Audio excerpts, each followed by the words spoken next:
Boa tarde. Nós estamos iniciando o segundo momento do dia de hoje, do nosso encontro primeiro Fé e Razão, diálogos para o nosso tempo. E hoje nós estamos com a presença do Padre Wilcimar Diniz Pereira de Oliveira Júnior, bacharel em Filosofia pelo Seminário Maria Maria Teresa, São Paulo, bacharel em Teologia pela UCPEL em 2024, bacharel em Direito pela Universidade de UCPEL em 2023. Advogado, inscrito na OAB, RS, Rio Grande do Sul, na numeração 2025, sacerdote católico pertencente à Arquidiocese de Pelotas. E é com prazer que nós trazemos o Padre Wilcimar, onde irá versar na lei LGBT, na evangelização. Padre Wilcimar, muito obrigado. O espaço é do senhor e fique à vontade. Obrigado. Boa tarde para todos. Dá para me escutar, não dá? Direitinho. Não precisa ficar em pé, não. Dá um cansaço. Então, essa temática que pediram para fazer uma colocação para vocês, acredito que ela, às vezes, pode ser um pouco maçante, mas ela é de uma grande importância na vida, tanto do leigo, como na vida do candidato à ordem sacerdotal, à ordem sacra, sacramentos da ordem. Porque ela vai envolver uma legislação que visa proteger um bem jurídico que hoje em dia ele é muito valioso.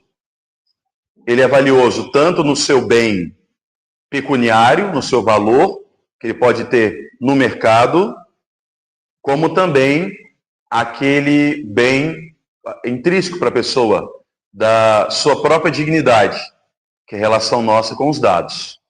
Todos os dados, possíveis e impossíveis. E a LGPD, ela vai nascer num período, que a LGPD que nós temos, ela é do ano de 2018, pré-pandemia. E um pouquinho antes da LGPD ter tido essa visão de importância para ter uma lei que pudesse proteger os dados das pessoas, nós temos que entender o movimento que o mundo vai passando. E desde os anos 2000, a visão tecnológica, ela vai, todo ano, ela vai se superando de uma maneira, às vezes, muito assustadora. Aquela tecnologia de 2018, hoje já está obsoleta. A LGPD, ainda, ela segura as coisas, mas ela precisa se atualizar.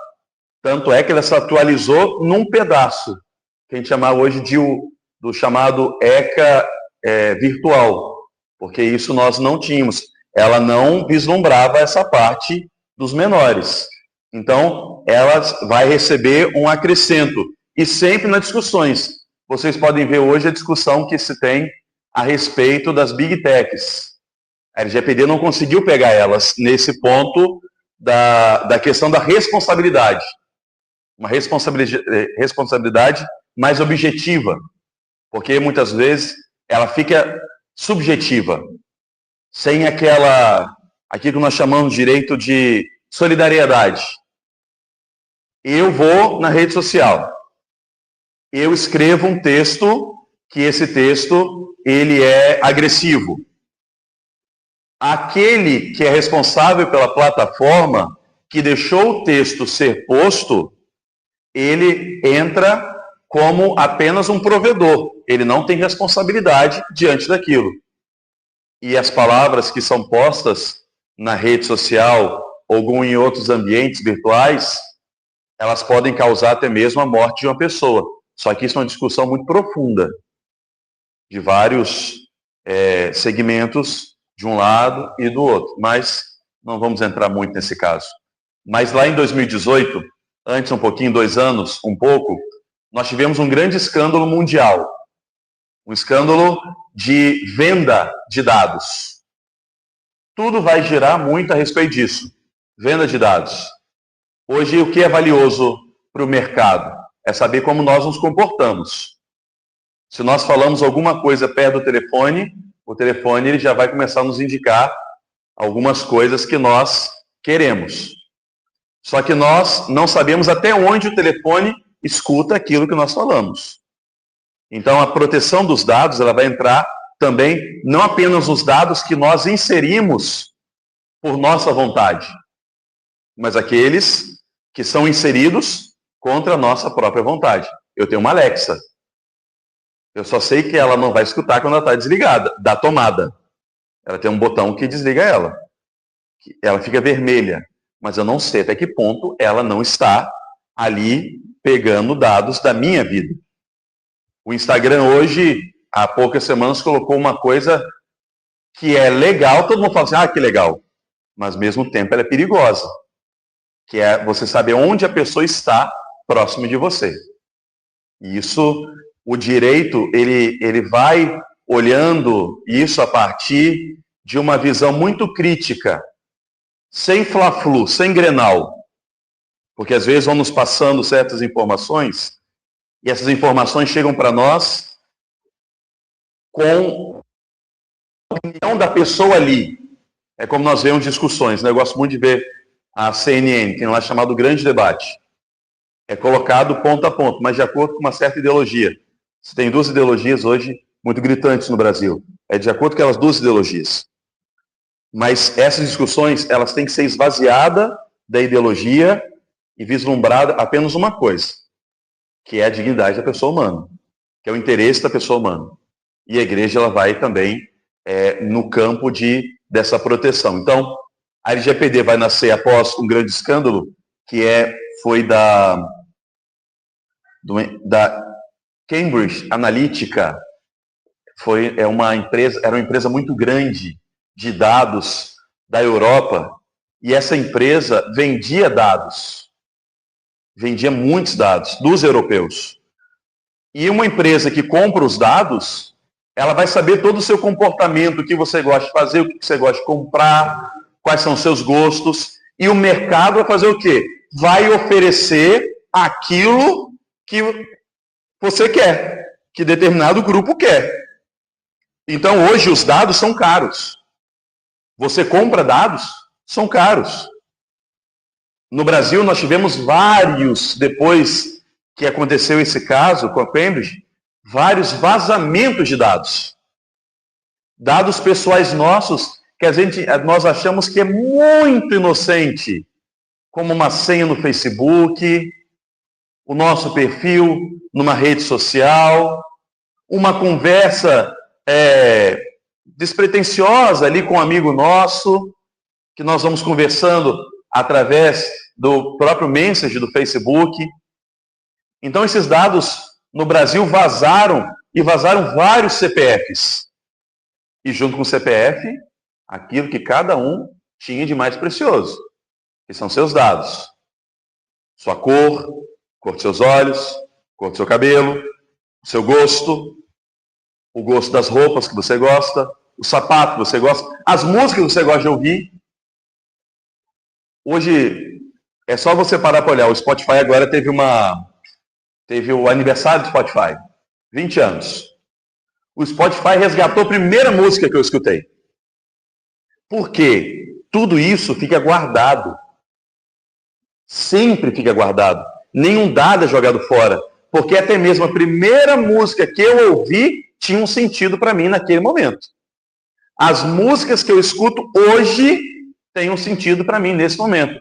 Saber onde a pessoa está do meu lado por causa do Instagram tem também sua importância. E uma importância muitas vezes perigosa. Porque nós lidamos hoje até mesmo com a figura do stalker ou dos feminicídios. Porque a sua rede social não sabe a medida protetiva que você pode ter. E você consegue localizar uma pessoa hoje através do GPS e ali sabe os passos dela. Você consegue ludibriar o seu Instagram, mas a pessoa não sabe que você está seguindo ela. Então, tem armas para isso. Então, a LGPD vai nascer nesse contexto. A União Europeia vai fazer a sua regulamentação. Ela vai entrar em vigor em 2018. Vai ser exemplo para a nossa LGPD, nossa Lei Geral de Proteção de Dados. A dele chama General Data Protection Regulation, GDPR. Que eles vão criar, e a deles é muito boa. O nosso problema é que tudo para nós entra no Fla-Flu. O interesse principal da discussão política, geralmente, é o seu interesse, do seu grupo. Isso acaba esvaziando a própria lei geral, que foi esvaziado também na sua criação. Coisas que eram bem importantes. Pode passar, por favor. Então, uma breve introdução, o mundo digital e o surgimento da LGPD. Os dados passaram a ser compreendidos como bem jurídico. Bem jurídico é aquilo que merece ser protegido, tutelado. A vida é um bem jurídico. A saúde é um bem jurídico. Os dados agora são vistos por causa do seu valor, primeiro, para a dignidade da pessoa humana, e depois, pelo seu valor pecuniário, são tidos agora como um bem jurídico. O direito, ele não é estático. O direito, ele é sempre vivo.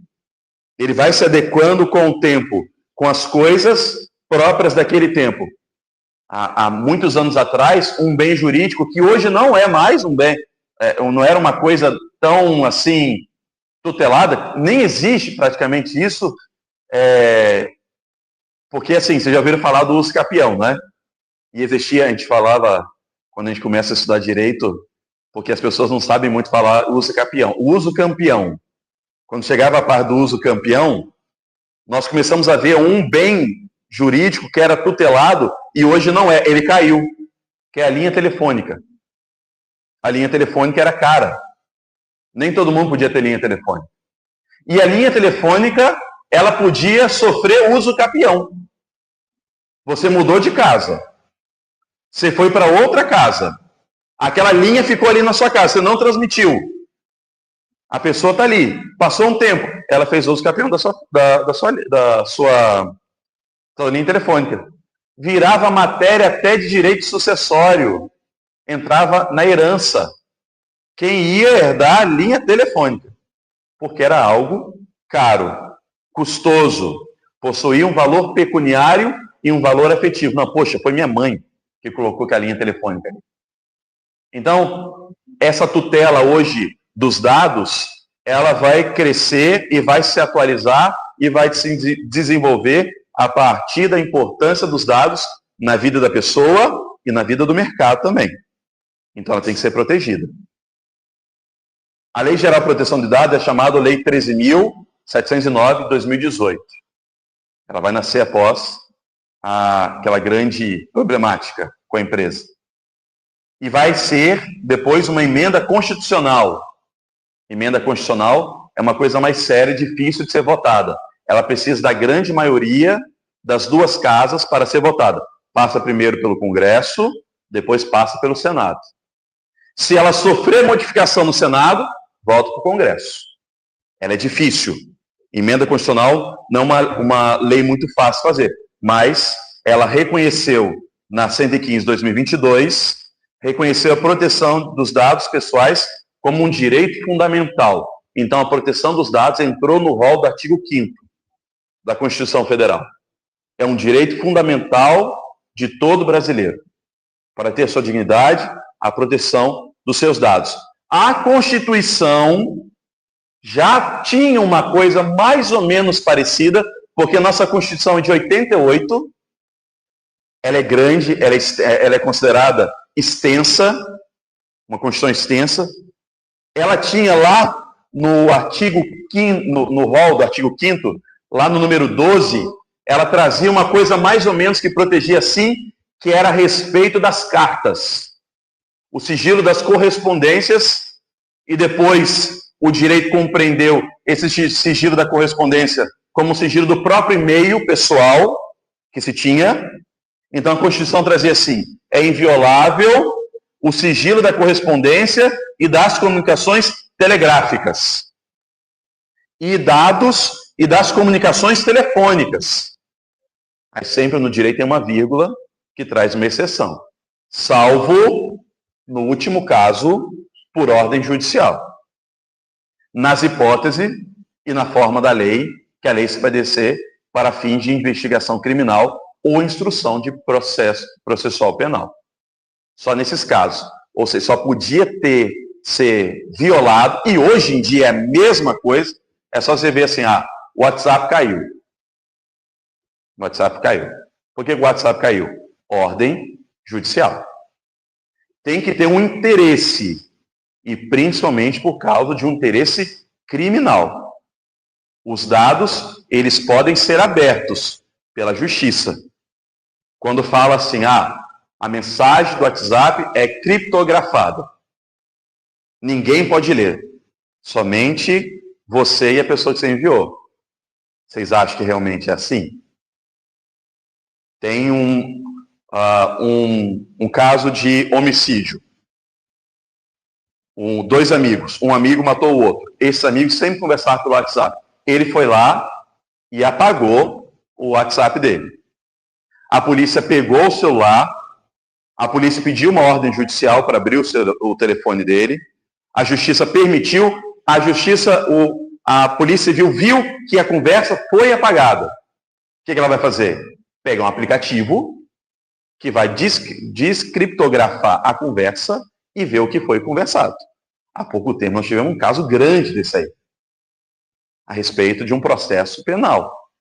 E vai surgindo várias coisas. Hoje em dia, o crime, ele consegue ser perfeito na sua totalidade? Não consegue. Porque a tecnologia é muito avançada para isso. Ela não é 100% criptografada, como às vezes vão nos vender.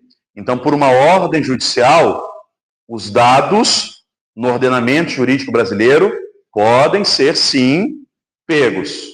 Não há crime impossível. O direito penal vai chamar alguns crimes de crimes impossíveis. Nesse caso aqui não tem um crime impossível. Nós conseguimos chegar a partir disso. Outra base constitucional também que nós temos, a dignidade da pessoa humana. Toda vez vocês veem falar disso. É a coisa que vocês vão ver na teologia também falar, na filosofia vocês vão ouvir falar, a dignidade da pessoa humana. A dignidade da pessoa humana comporta tudo aquilo que a pessoa é em si, o seu direito de existir com qualidade de vida. A total qualidade de vida.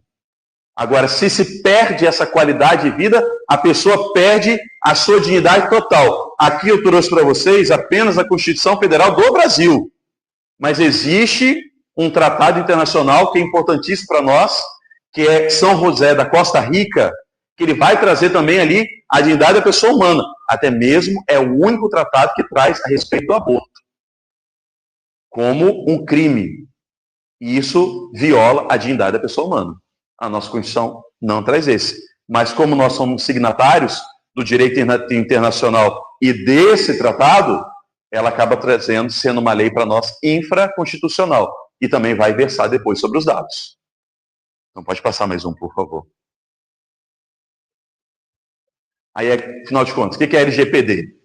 A LGPD regulamenta a forma como as instituições públicas e privadas tratam informações das pessoas. O que a igreja é? Uma instituição privada. A igreja, ela tem CNPJ. Ela torna-se uma instituição privada, dotada de direitos, mas também dotada de deveres. Tudo que um padre faz, tudo que uma paróquia realiza, um organismo ligado à igreja realiza, é dotado de direitos e é dotado de deveres. Aqui você entra num campo muito prático. E depois nós vamos conversar sobre isso, que é a PASCOM e as redes sociais da paróquia. Criou-se um perfil, Paróquia Santa Teresinha. Tudo que é postado é responsabilidade da instituição. E quem responde pelaquela instituição ali? O pároco e o bispo. Os dois. Através da provisão do pároco e a procuração que ele tem, e também do mandato apostólico do bispo, que dá poder jurídico ao arcebispo diante da instituição que ele conduz. Então, tudo, e isso para vocês seminaristas é muito importante também. Tudo na vida tem consequência. Não adianta levar uma paróquia pensando que não vai ter deveres? Tem. E deveres graves, civis e criminais. E esse aqui é um que às vezes a gente não presta atenção nele. Não me preocupo com o que a Pascom está postando, não. Aí me posta uma coisa que é grave. O que você tem que fazer depois? Você recebe um processo, você responde civilmente ou criminalmente, você ainda depois vai ter que lançar uma nota explicando ou dar espaço para direito de resposta. Tem coisas que não precisam ser postadas. A gente tem que fazer uma boa peneira. Então, ela vai regulamentar a forma como as instituições públicas e as privadas vão se comportar e tratar as informações. Os dados pessoais. E o que é um dado pessoal? A sua concepção.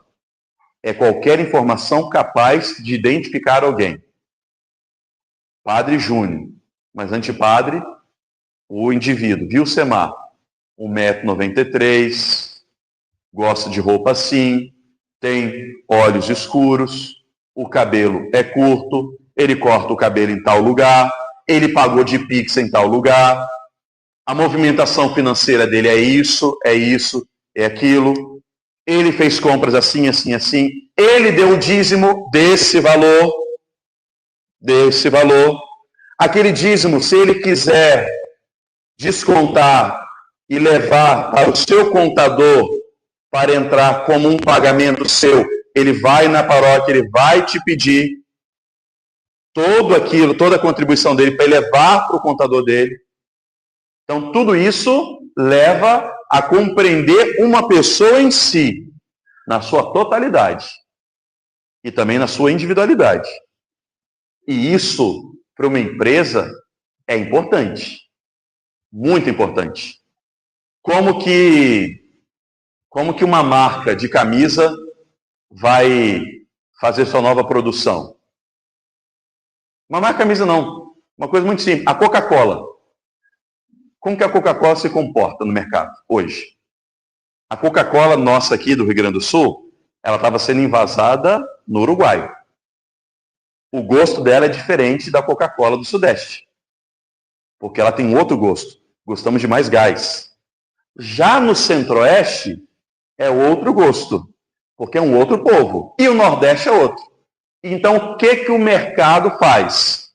Vai adequar a sua produção para aquela região. As figurinhas da Copa do Mundo.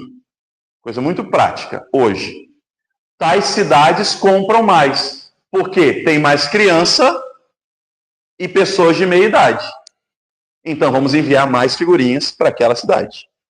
E ali, quando começa a comprar, vê. De fato, nós acertamos. A partir dos dados que são inseridos na compra. E quem faz uma compra? É o CPF. O que o mercado pede para nós? Digita aí seu CPF. Coloca aí. É CNPJ. Coloca o CNPJ da sua empresa. E os dados são todos cruzados. Muito cruzados. E sabemos onde está tudo.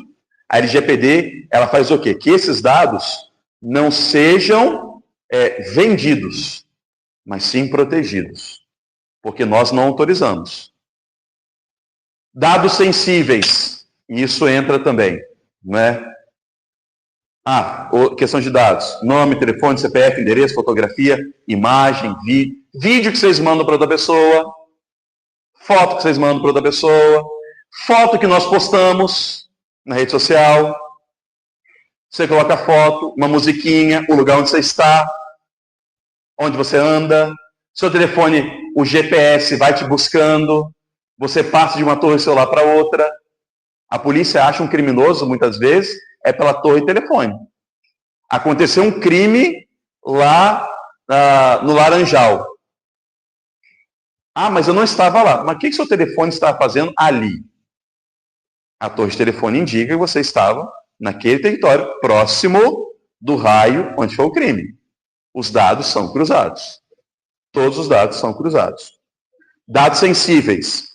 A própria LGPD considera a convicção religiosa como um dado sensível. O que um povo crê mostra a sua conduta e que modo ele vai agir. O que o IBGE faz? Você é o quê? Católico, ateu? Porque isso o IBGE sabe o comportamento das pessoas. O governo federal sabe o comportamento das pessoas. Por que aquele lugar tem isso, essa influência? E o que essa influência religiosa causa com aquele local? Isso se chama sociologia e antropologia. Então você começa a entender o indivíduo ali. Assim, as informações ligadas à participação religiosa exigem proteção reforçada. E quem vai proteger isso são os senhores que vão ser padres e os senhores que tomam conta da PASCOM. Porque se isso vaza, acaba sendo perigoso. Vimos LGPD.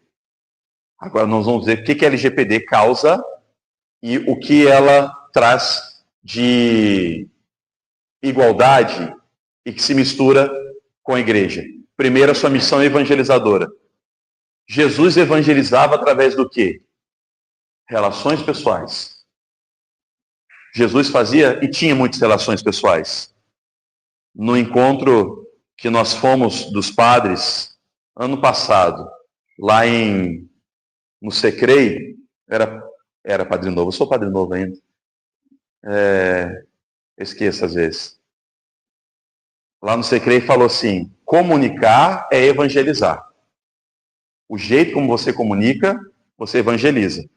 Se você for para o ambão pregar e a sua voz não modificar, a Assembleia vai dormir. A Assembleia vai dormir. Por isso que é importante na formação é a chamada homilética. Aprender, fazer homilias e palestras.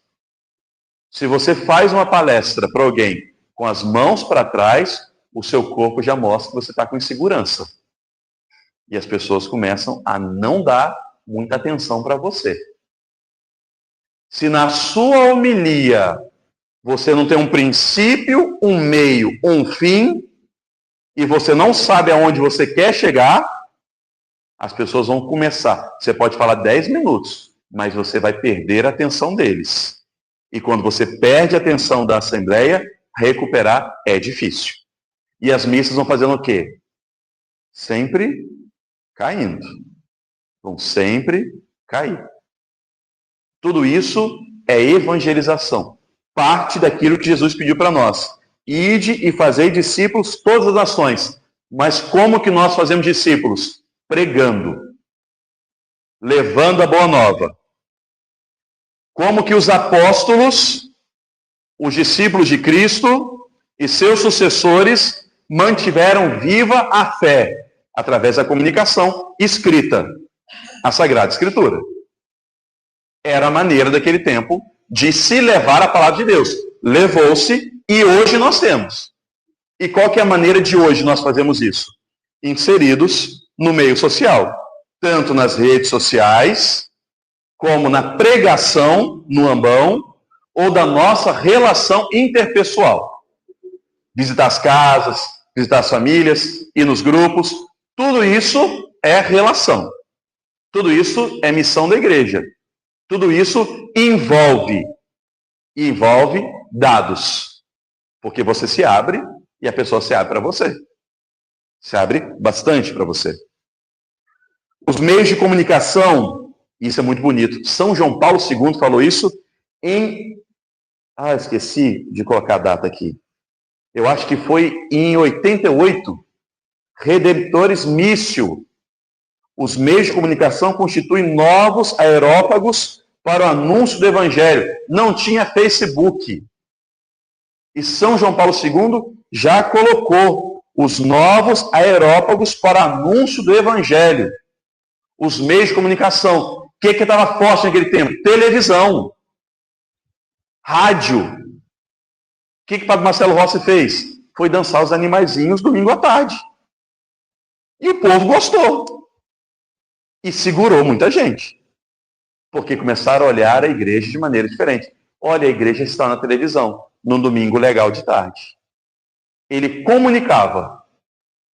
Como os outros padres fizeram isso, Padre Zezinho, Padre Joãozinho, música. A música é uma comunicação eficaz, que é feita. Tudo isso, São João Paulo II, ele veio dar um novo vigor. São João Paulo II sabia se comunicar muito bem, com gestos, palavras. O que ficou a marca de São João Paulo II? Chegar no país, beijar o chão. Tanto é que João Paulo II morre, começa a especulação no conclave. E o novo Papa, quando chegar no Brasil, no país, vai beijar o chão? Bento XVI veio e não beijou o chão. Aí começaram a falar, ele é diferente. Claro que é diferente, é outra pessoa. É outro CPF. É outra comunicação. Vocês não comunicam igual a mim, porque isso entra dentro da minha particularidade de pessoa, da minha formação. Formação não apenas do seminário, mas formação acadêmica, formação familiar e formação de atitudes e elos de amizade. Cada pessoa é singular na sua dignidade. E tudo isso constitui a sua comunicação. E na sua comunicação, e na nossa comunicação, nós devemos e temos obrigação de evangelizar. Muita obrigação de evangelizar. A presença digital da igreja é necessária. E aqui entra uma coisa que a CNBB tem batido muito nisso. Muito nisso. Os bispos têm batido muito nisso. O Santo Padre agora, na nova encíclica, na sua primeira encíclica, bateu muito nisso. É a responsabilidade com aquilo que nós anunciamos. E aqui, meus queridos, a gente tem que entender o negócio, tanto seminaristas como leigos. Nós não anunciamos a nós mesmos. Nós anunciamos uma pessoa viva e atuante. Nós não anunciamos o que nós pensamos a respeito de Jesus. Nós anunciamos aquilo que a igreja nos deu. É o depósito fidei, o depósito da fé. A pior coisa que pode acontecer é quando você começa a falar assim, eu acho que devia ser assim. Se você fala em nome da igreja, numa página da igreja, num grupo dentro da igreja, você está errado. Você não acha que deve ser assim. A igreja diz que é deste modo. Porque senão nós confundimos as pessoas. E nós não temos o direito de confundir as pessoas com a nossa pregação. Então, isso é algo que nós temos que ter muito claro na nossa vida. Vimos a LGPD, vimos a missão da igreja na sua evangelização. Agora o direito de imagem e a dignidade da pessoa humana. Todos nós gostamos da nossa imagem. Todos nós temos uma foto que nós gostamos muito bem e a gente gosta de olhar para aquela fotinha nossa, né? Nossa, aqui vai ser minha foto de capa, vai ser minha foto de perfil. A imagem que nós passamos, ela é muito valiosa. E o direito vai segurar isso. O direito vai tutelar isso. O direito vai ver isso como um bem que deve ser tutelado, protegido. E o seu direito à imagem é protegido pela Constituição Federal e pela legislação vigente que o Brasil tem. Então aqui nós temos a Constituição Federal. Primeiro, proteção à honra, proteção ao seu nome, sua boa fama, a sua intimidade. E aqui, intimidade entendida no seu grau máximo. Naquilo que você faz na sua intimidade, você e você. Seus pensamentos, suas palavras, os livros que você gosta de ler, que outras pessoas não sabem que você lê. O seu gosto por filme na Netflix. A Netflix te dá um catálogo a partir daquilo que você vê. Mas é seu. É seu. E aqui entra um mecanismo que a gente não dá muita importância para ele hoje. E esse mecanismo surgiu após a LGPD. Quando você entra num negócio, a primeira pergunta que vai, você concorda com a política de privacidade da empresa? Você não lê. Você rola tudo, marca e aceita. E você não sabe o que está escrito ali. A empresa pode falar assim, nós vamos utilizar seus dados para nós sabermos quais são seus gostos. E a Netflix faz isso. A Amazon faz isso. Mas a primeira coisa que o aplicativo te pede é o quê? Você aceita. Só que na nossa pressa, na nossa ansiedade, nós o quê? Não lemos. E isso são dados. Por isso que o seu telefone sabe o que você gosta. Você ligou seu telefone, a primeira inicialização, tem um monte de perguntas para você. Você lê? As primeiras perguntas? Ninguém lê. E o seu telefone faz o quê? Você permitiu que ele escutasse os seus gostos. Que agora a IA escute aquilo que você gosta de fazer. E condicione a te entregar o que você gosta de ser entregue. Mas isso eles fazem de acordo com a lei. Porque eles te perguntaram. Você não leu. Você apenas quis passar para a próxima página. Então, direito à honra, proteção à intimidade, proteção à imagem, tudo isso é contido naquela política de privacidade da empresa. O Código Civil, no artigo 20, isso que você vai ver na introdução, lá do Código Civil, a utilização de imagem pode ser impedida quando causar prejuízo ou ocorrer de forma indevida. Venda de dados. Criminal. Não pode. Aqueles dados que a empresa está coletando, que a Netflix coletou, é para o uso dela. Ela não pode vender para terceiros. Ela tem que utilizar apenas para ela.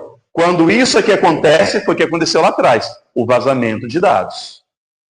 E no Brasil vazou dados do quê? Aposentados, há pouco tempo. Vazou dados, chega uma mensagem para nós, vazou dados do Facebook, do Instagram. A gente fala assim, mas não posto nada. Mas eles sabem sua vida, os seus gostos. Vazou e foram vendidos. O Catecismo da Igreja Católica, no número 1700, ele vai versar, ele é um pouquinho grande, nem vou ler para vocês que não, mas coloquei um trechinho menor. Ele tem uns 5 parágrafos, 5 parágrafos não, umas 5 linhas, mas vou ler ele vai dizer que a divindade humana deriva do fato de que o homem foi criado à imagem e semelhança de Deus. Para o direito, por que a divindade da pessoa humana? Para o direito brasileiro, por ordenamento jurídico brasileiro. Por quê? Porque é um bem jurídico. E para a igreja? Porque nós somos imagem e semelhança de Deus. Então, a igreja protege, porque nós somos imagem do Criador. O ordenamento jurídico protege, porque bem jurídico. E esses dois vão andar juntos. Os dois vão andar. Então, assim, respeitar é salvaguardar a imagem das pessoas e é respeitar a sua dignidade. Nós não podemos e nós não temos o direito de expor ninguém, além de ser crime, agora nós temos que entender na teologia, é um pecado grave.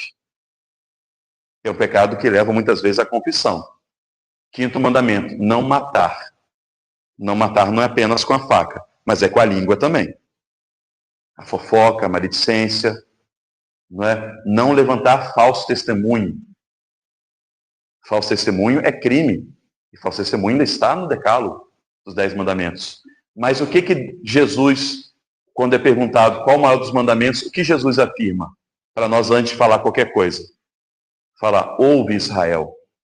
Shema Israel. Ouve. Porque nós temos que primeiro ouvir, para cair no coração, para depois aprendermos a amar. Isso na palavra de Deus. E agora, na legislação, aprender e condicionar nossa vida e nossas atitudes. Também para isso. Agora, uma coisa muito prática para vocês, tanto para os leigos, também para os candidatos. Na aplicação da LGPD na vida pastoral. E aqui, gente, me perdoem, mas não é para dar medo essas coisas. Às vezes a gente pode olhar isso e falar assim, não vou fazer mais nada na pastoral. É só fazer com responsabilidade. Não é? É assumir o papel de ser responsável por aquilo que você faz. Pequeno Príncipe é muito prático nisso. Nós somos eternamente responsáveis por aquilo que nós cativamos. Aquilo que cativamos e aquilo que fazemos. A gente bota uma vírgula aí, no direito. Então, na LGPD, na visão pastoral. A Igreja Católica, como qualquer outra instituição privada ou pública, também está sujeita à legislação da proteção de dados. Coisas que nós nem pensamos, mas fazem parte. Secretaria paroquial. Cadastro dos fiéis. Aqui na Arquidiocese de Pelotas nós usamos está sendo gravado, depois para a rede social, não vou falar o nome do programa. A gente usa um programa aqui, não é?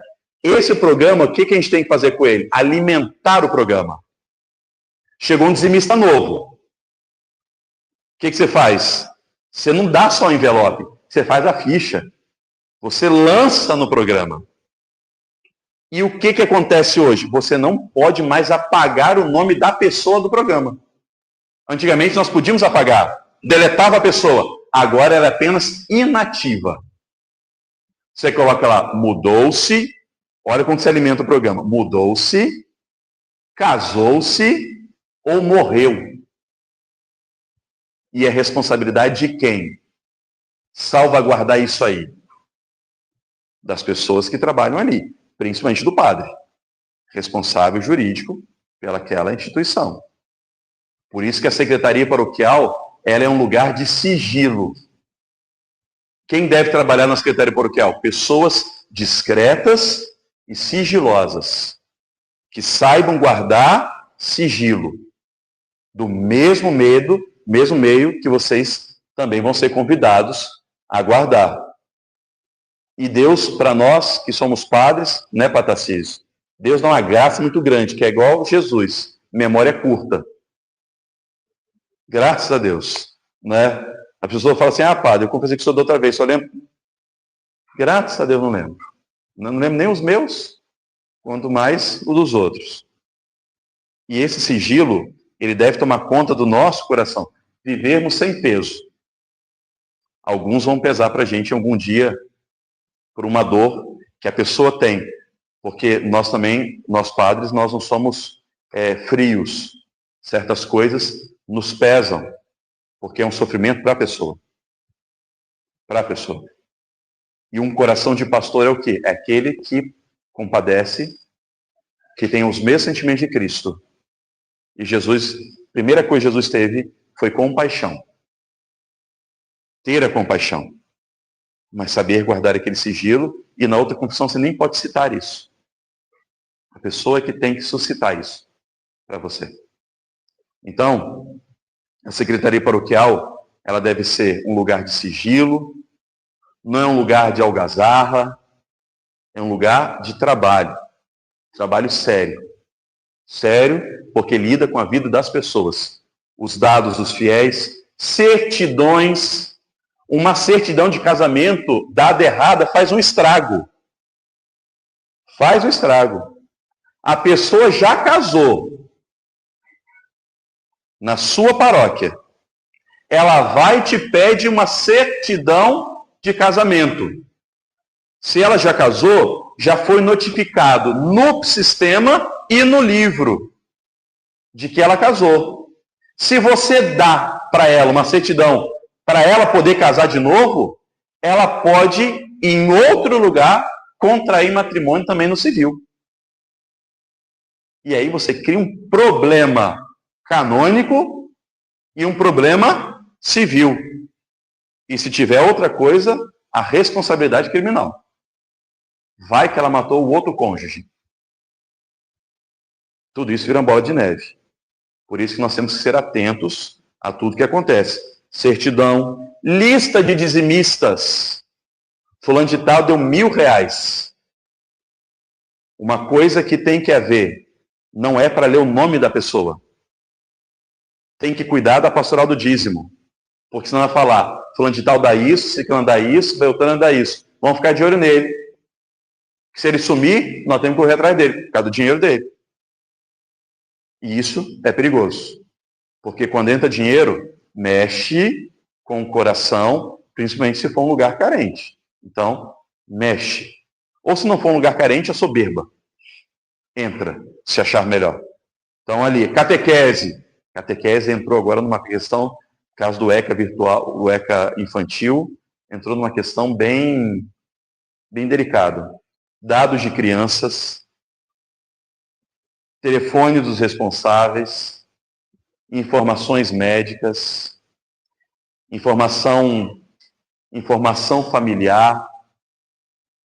Talvez a catequista saiba que aquela criança sofre alienação parental. Alienação parental é crime. Alienação parental é quando um pai fala mal do outro para a criança, para que a criança não goste do pai ou da mãe. Isso é crime. E talvez ela falou daquele dado para outra catequista que é fofoqueira e espalhou. Aí onde que surgiu esse assunto? Foi lá na catequese. Aí a mãe ou o pai faz um BO. Ela sabia da alienação parental e não fez nada. Até se explicar, o trem já foi. Já descarrilhou há muito tempo. Pastoral da saúde. Isso aqui também merece cuidado. Tem aparecido uns negócios desse aqui. Os dados da enfermidade da pessoa, visitas hospitalares, condição de saúde do fiel visitado. Postar foto de doente. Visitou uma pessoa. Você tira uma foto e posta no Instagram da paróquia. Você está expondo a pessoa. Você está expondo a enfermidade da pessoa. Está expondo aquela pessoa que é acamada. Você pediu autorização para postar aquela foto? É igual gente que posta foto de gente morta. É crime.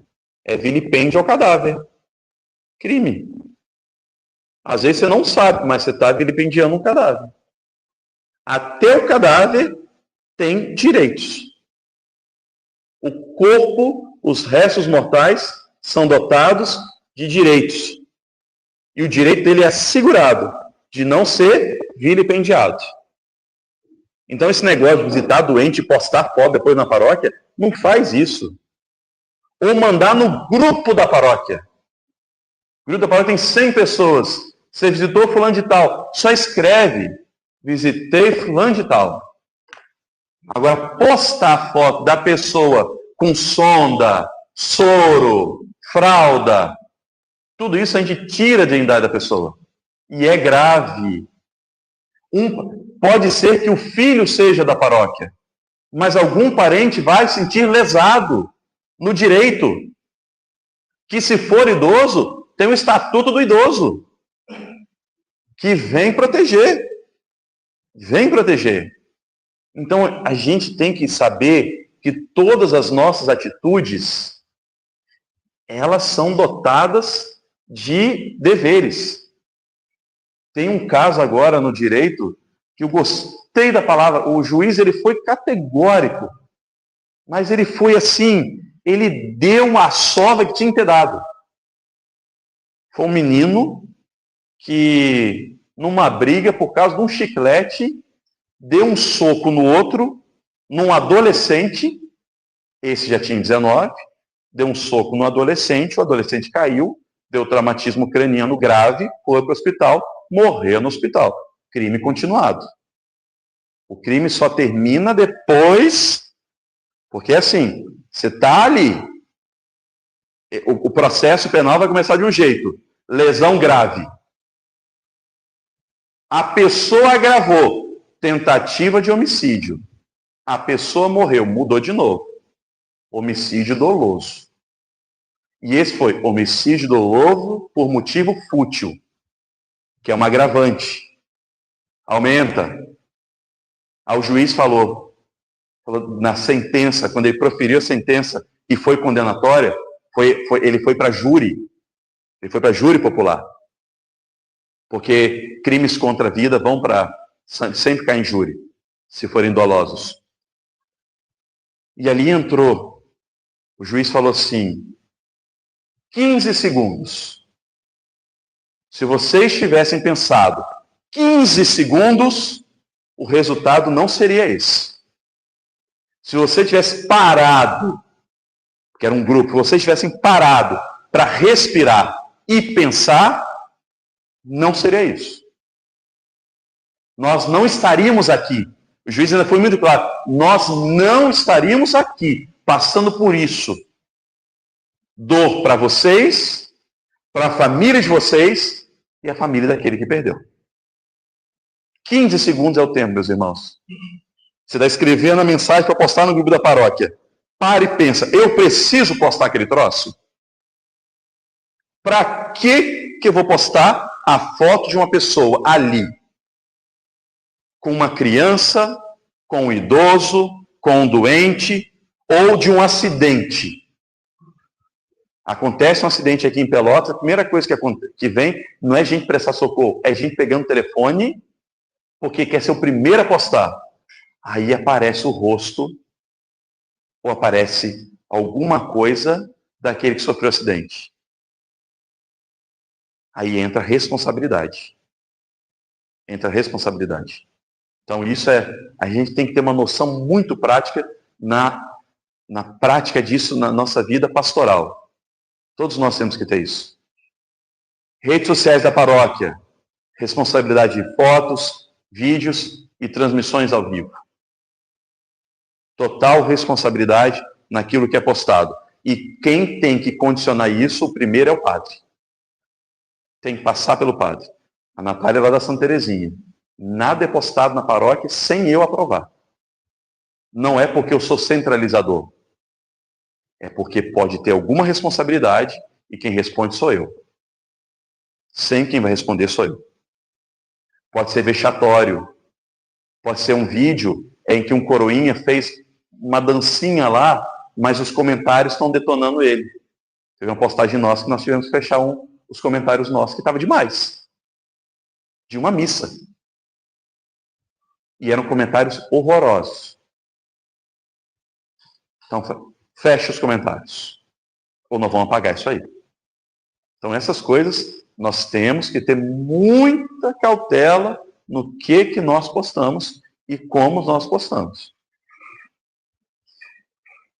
A LGPD ainda na vida pastoral, ela vai aplicar-se também, tem me perguntado se ele fala disso, eu achei necessário falar disso, que é o Estatuto da Criança e Adolescente, chamado de ECA, e aqui entra um princípio que norteia esse estatuto, que é o princípio do melhor interesse da criança. Postar foto de criança. Postar foto de coroinha. Sem anuência dos pais, pode se tornar uma infração penal. Então, cuidado com o que vai postar. Quando nós organizamos tudo isso, agora vamos para cá, eu fui procurar na lei, porque são crianças menores e acho que nós devemos os pais para dizer devido à condição deles que estavam assinados no documento. Aí nós preparamos uma ficha, né? E daí eu disse, agora nós vamos para quê? Mas mais tarde, se tiver problema, vai ter mais tudo que quiser. E aí depois o padre veio para responder, vai ser eu não sei. E era uma ignorância, sabe? Que a pessoa não precisa, a gente vai ter igreja, então, mas a revolução de parte é assim. Ela vai estar sempre filmada a todo momento. E hoje nós estamos dentro de uma rede e tal, e tudo que mostrar, amanhã, a foto do filho, ele vai estar com uma rede, que distrai dela. Sim. Aí, quando o pai, agora não sei, lembra do sentido ali do igreja, né? E daí, quem terminou me ajudando foi o trabalho do banco, que é ele que estava em isso é muito importante. E com criança, gente, toda cautela é cautela. Eu agora tenho a minha sala na paróquia. A minha sala é porta de vidro. Eu não fecho a porta, eu não fico de porta fechada e vocês jamais devem ficar com criança. Nem adolescente. Nunca. Nunca, nunca, nunca, nunca. Ah, mas não fiz nada. Ah, e aí? E até você provar que não fez nada. O que você vai fazer? O que você vai arrumar para a sua vida? Isso não é só para os padres, não, é para todo mundo. Todo mundo. Isso é para todo. Eu não falo para padre, eu falo para todos vocês. Não podemos dar trela. Tem muita gente de má fé. Muita gente má fé. E isso deve ser muito cuidado. Muito cuidado com o que você vai fazer.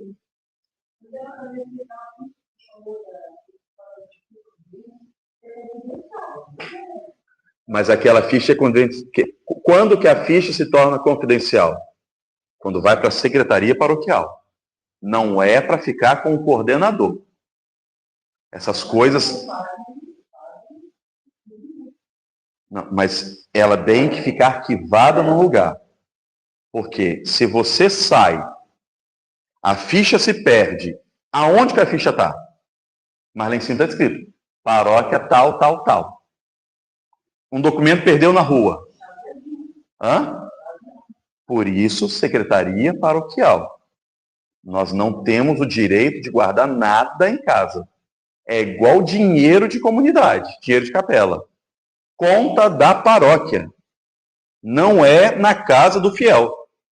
Não é na casa do fiel. Porque se olha a problemática, está na casa do fiel, a criatura morre. Aquilo vai para a paróquia? A família vai, se não for uma família religiosa e que sabia daquilo ali, aquilo vai juntar-se no inventário dela, porque estava em posse dela. Como que a gente... E, gente, são problemas tão banais. É coisa tão fácil. Acabou, tá aqui, segunda-feira vai para a secretaria, vai ser depositado. Ah, mas não vamos arrumar briga com onde tal. Tem brigas que têm que ser pegas.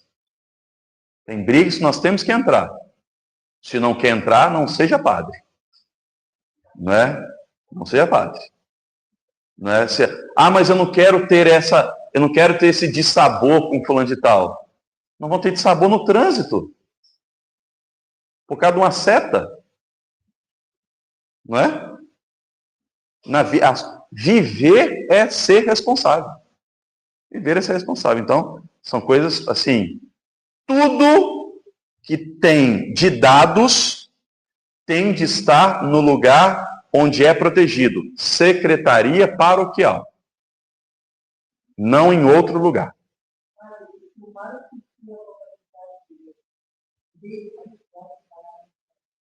O padre? Sim, sim. Isso aqui que eu estou falando com vocês é nível de instituição. Só que existe as nossas vidas privadas. Se um coroinha postou isso na rede social dele, é problema dele com a família dele. Ali é outra questão. Ali é outro dever. É o dever dos pais. A minha rede social particular. É minha rede social. É do meu CPF. Não está ligada à paróquia Santa Teresinha. Em nada. Porque sou eu. Uma coisa sou eu na minha rede social, outra coisa é a rede institucional. Documentos institucionais. A vida do padre é privada. Também defendida e protegida pela LGPD. Quando um fiel levanta um falso testemunho contra o padre, ele, na pessoa dele, processa o outro. Ah, mas falou que eu sou ladrão. Prova. Então, vou na forma da lei, na medida da lei. Não é paróquia. É o padre. Dotado de direitos e deveres. Não é o CNPJ mais. É o CPF.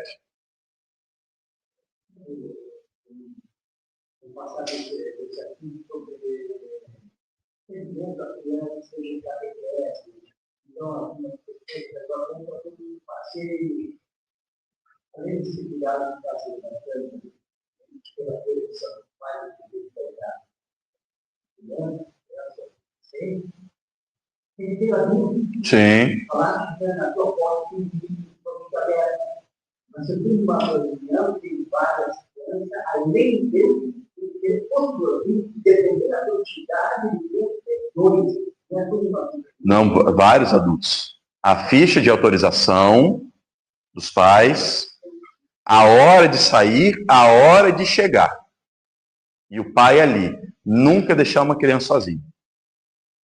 E evita lugar com água. Vai que alguém cai na piscina. Isso eu não digo apenas na questão civil, mas como fica sua cabeça depois, né? A gente tem que ver também a nossa parte psicológica também.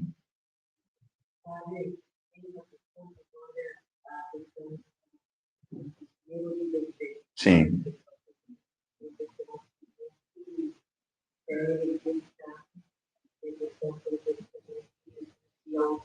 Uhum.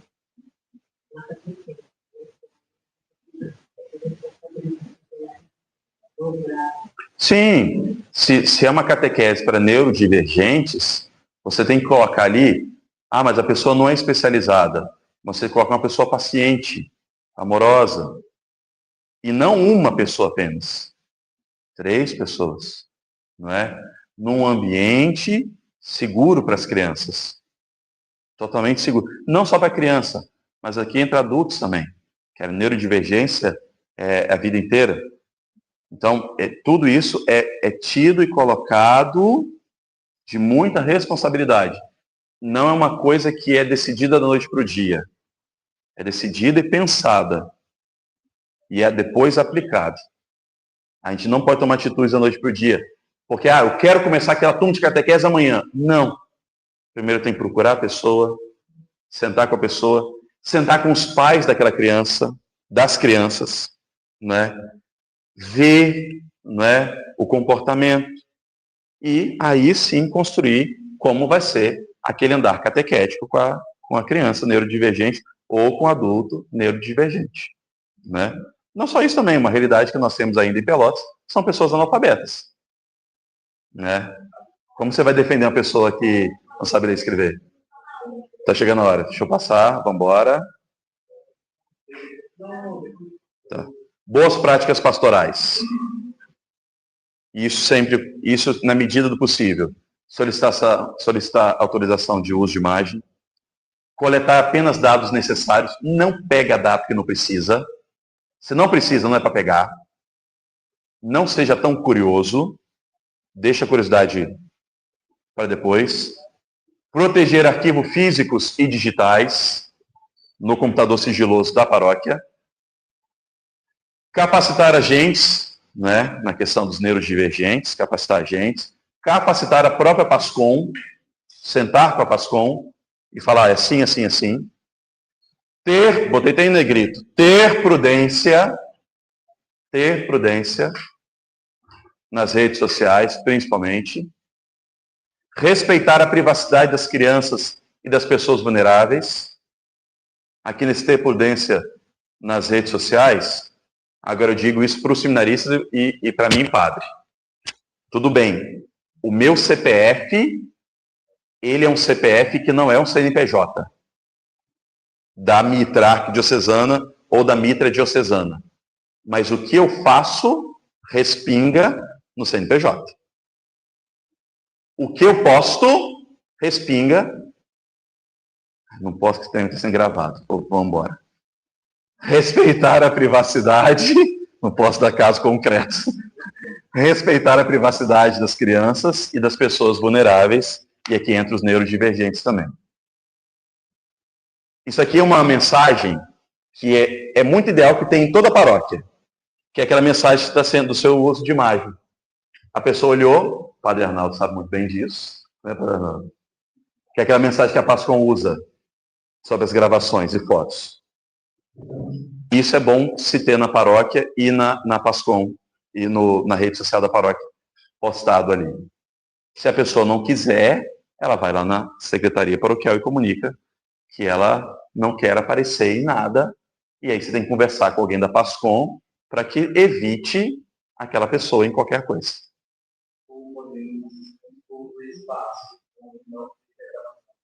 Pode, mas eu acho que se dispor do espaço, você botou a pessoa num curralzinho, né? Eu acho que é melhor evitar algumas coisas. Se alguma coisa foi chamativa demais, para concluir, isso a LGPD não é para botar medo em ninguém. Mas é assim, ela não é obstáculo pela evangelização, muito pelo contrário, ela traz responsabilidade, é uma coisa que nós precisamos ter. Assumir a nossa responsabilidade. Ao contrário, ela recorda algo que a igreja sempre ensinou. A pessoa, ela é imagem e semelhança de Deus, criatura de Deus, na sua dignidade. Não apenas na questão legal, mas por ser a imagem e semelhança de Deus. E evangelizar, meus irmãos, também é cuidar da pessoa humana. É ter o cuidado, é ter essa responsabilidade, né, de saber que nós somos capazes de machucar o outro com uma simples postagem, uma simples palavra, que como o juiz disse, 15 segundos. Se tivesse pensado 15 segundos, aquele resultado seria diferente. Então, essa era a referência para a universidade, tem que escrever essas coisas, né?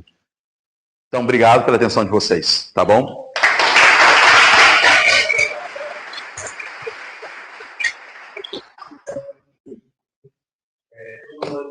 Está bem dentro do tempo. Alguma pergunta, alguma acréscimo? Quando nós pensamos enquanto diretório acadêmico, como Regis, eu trouxe essa proposta, pensar a LGPD, porque em 2019, em Santa Maria, houve uma reorganização quanto à arquidiocese dentro da lei. E no momento eu era palotino, o advogado também era palotino, né? Era padre e advogado. E ele fez um trabalho bem amplo dentro da arquidiocese de Santa Maria para colocar em prática. Ao chegar aqui, eu percebi essa ausência, essa lacuna.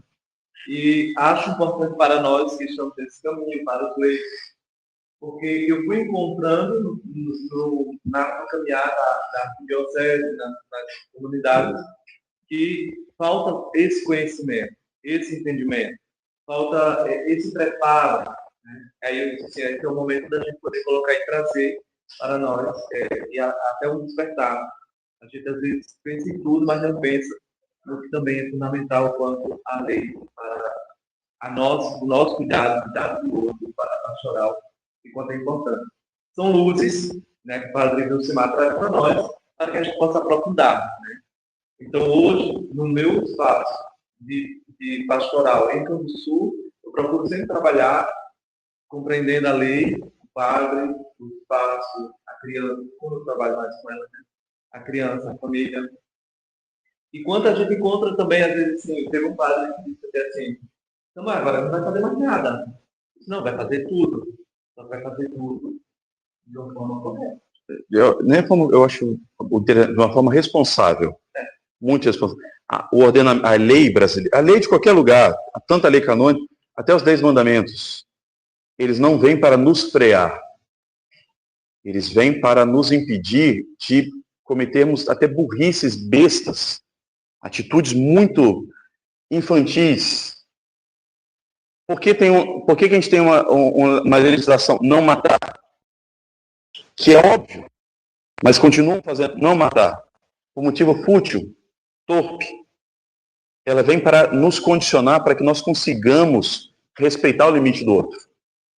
Como nós temos nosso limite, o outro também tem o seu limite. E isso é essencial para nós, respeitar aquele limite. E assim, a lei ela não nos prende, muito ao contrário, nos torna livre para ter a nossa vida. A gente não pode olhar para a legislação como algo impeditivo. Se para você foi impeditivo, é porque não tinha que ser feito. E aquilo em você tinha que ser corrigido. Cristo nos ensina isso. Isso antes do ordenamento jurídico. Isso é cristão. O outro é mais semelhante de Deus. E não caiamos em motivos torpes. E a era da informação, precisamos nos condicionar para que nós não extrapolemos em nos mostrar também demais. Todo mundo tem direito à sua intimidade. E em não ferir a intimidade do outro. Que ele não permitiu. Ou naquele momento, talvez no momento assim, o padre tirou uma foto comigo, né? Ele ficou constrangido de falar com o padre, não posta. Então por isso você tem que pensar. 15 segundos. É 15 segundos que a gente pensa e fala assim, já não vou postar. Eu não preciso mais daquilo. Obrigado, Padre Vilcimar, mais uma vez. Muito obrigado. Obrigado. 5 minutos.